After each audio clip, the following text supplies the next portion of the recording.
What's up, everyone? So Fujifilm just released a pretty substantial firmware update for the X-T5, XS20, X106, and XH2. And there's a lot of good stuff in there. And so again, if you want the definitive video of what they did, just go to Chris at Pal to Tech. He explains everything. So I'm not going to do that here because I would just watch Chris's video like you should. But I did want to talk about the most important parts of the update, for me at least. Number one is, of course, the autofocus. So I did a quick autofocus test, and I took some shots of my kids before I put the update on and after I put the update on, and I want to share with you some of the results. Now, is the focus better?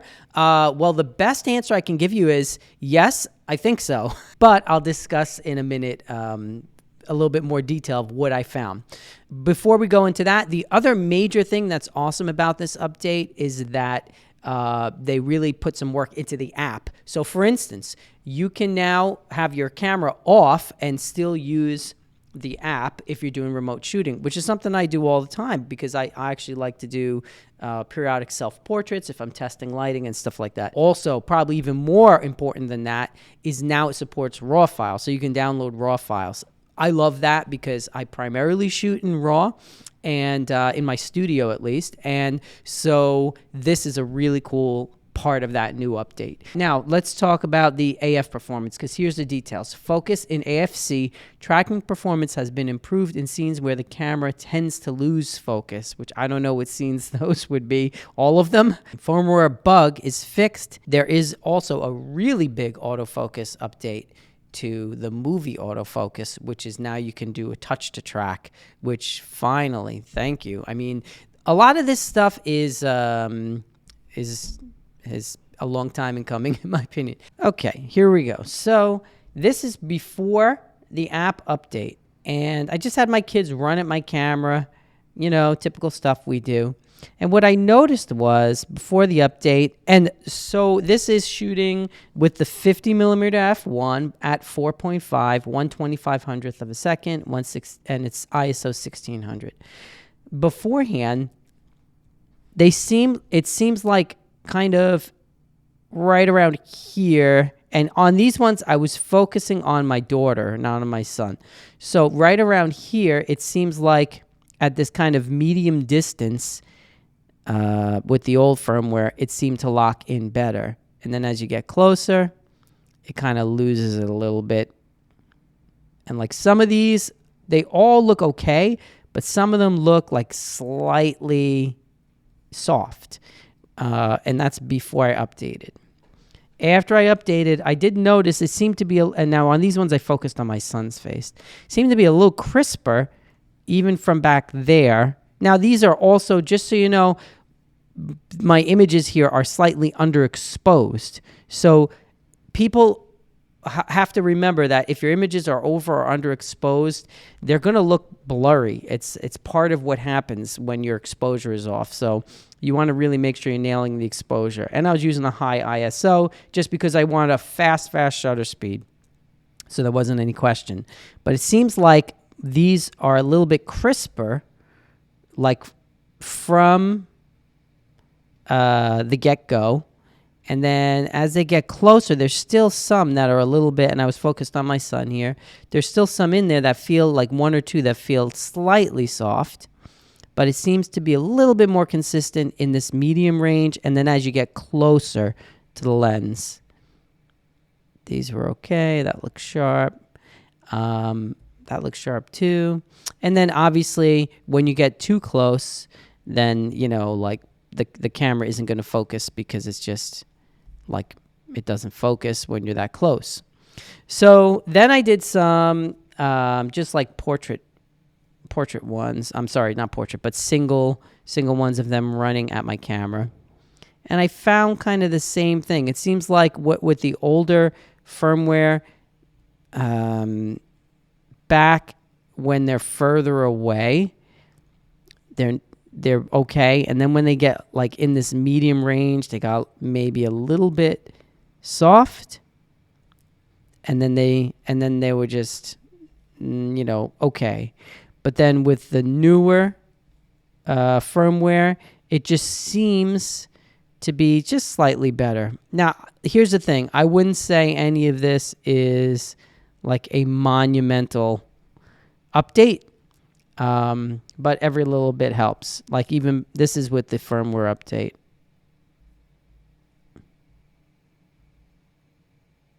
It's loading. So here it seems to me that everything is a little bit crisper after the update. From the farther distance to the closer distance, it seems like it's locking better, like it's just keeping track slightly better than it was. So I think, yeah, it's good so far. I have a portrait shoot I'll use this for today. We'll see how that goes as far as an isolated subject in my studio. But overall, it looks like it's a slight improvement in the tracking. And honestly, that's the preferred method I like to use for autofocusing, even in my studio. I don't sometimes, because sometimes I feel like I don't want it to miss a shot. But I rather shoot in tracking AF continuous so that it's constantly locking onto my subject. Now, let's just talk for a minute.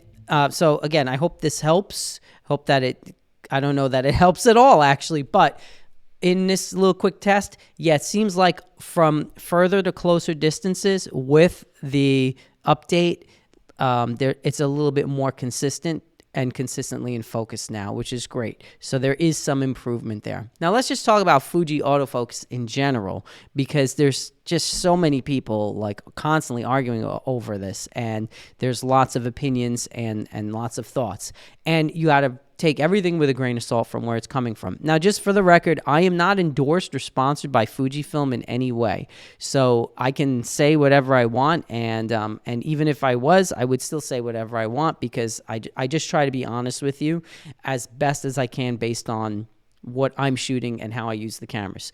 Having said that, the lens you use on a Fujifilm camera is going to make a huge difference in your autofocus performance.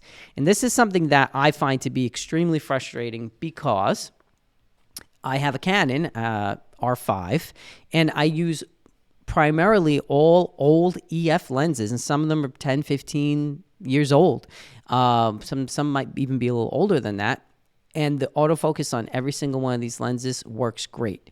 Now, I'm sure if I was shooting the new RF lens, it would be even better, which would be awesome and fine. That's a great improvement. But all these old lenses work really, really well. And now I am talking about old EF-L lenses. So they are the higher end lenses. Unfortunately for Fujifilm, it seems like depending on which lens you use, even with their more expensive lenses, you're going to get like a mixed bag of results. So it's important to know which lens you're using and what your purposes are before you buy the lens, because if you buy a lens that you want to use for like fast-paced moving subjects, some of them aren't going to be great at that. Even this 50 f1, this is not a linear motor, so it's not the best as far as autofocus performance. If I compare this to the 16 to 55 2.8, for me, just in the shooting I've done, that's been one of the best, fastest focusing lenses that Fuji has. And it's weird because it's like a 10-year-old lens, right? So some of the newer lenses I've tried, I didn't find to be quite as good. And this is something where I think they need to figure it out. Now, talking about autofocus in general with the Fuji camera, you're not going to get the same speed and accuracy of a Sony or a Canon. You're just not.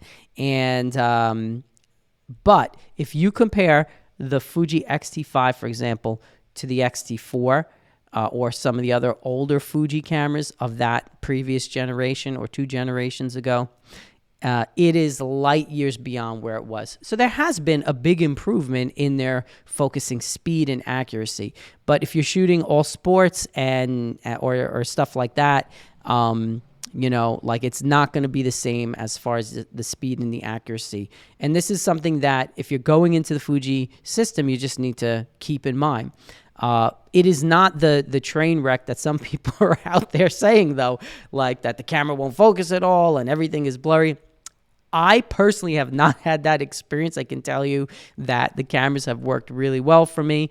I use the X-T5 pretty much for all my portrait shooting right now, and sometimes I'll use the R5 depending on what the subject is. And so that's just me. All right, so I hope that this little video has gotten you maybe a little sliver of information that helps you out. Remember that I'm here. So subscribe to my channel. Please make sure you hit the like button. Leave me a comment. Let me know what your opinion is. I might do a more full autofocus breakdown video or test on the X-T5 if people keep, like going crazy over it. It's probably something worth talking about. But honestly, I get tired with the autofocus videos back and forth because it's just so much of it. So if you like my channel, you think that my content is worth a subscribe, hit that button, and then make sure you hit the like button and comment, because that also helps the algorithm so other people will see this and maybe some of my other videos. Here's wishing you an awesome day. I'll talk to you all soon. Go out and take some great pictures, everyone. Peace.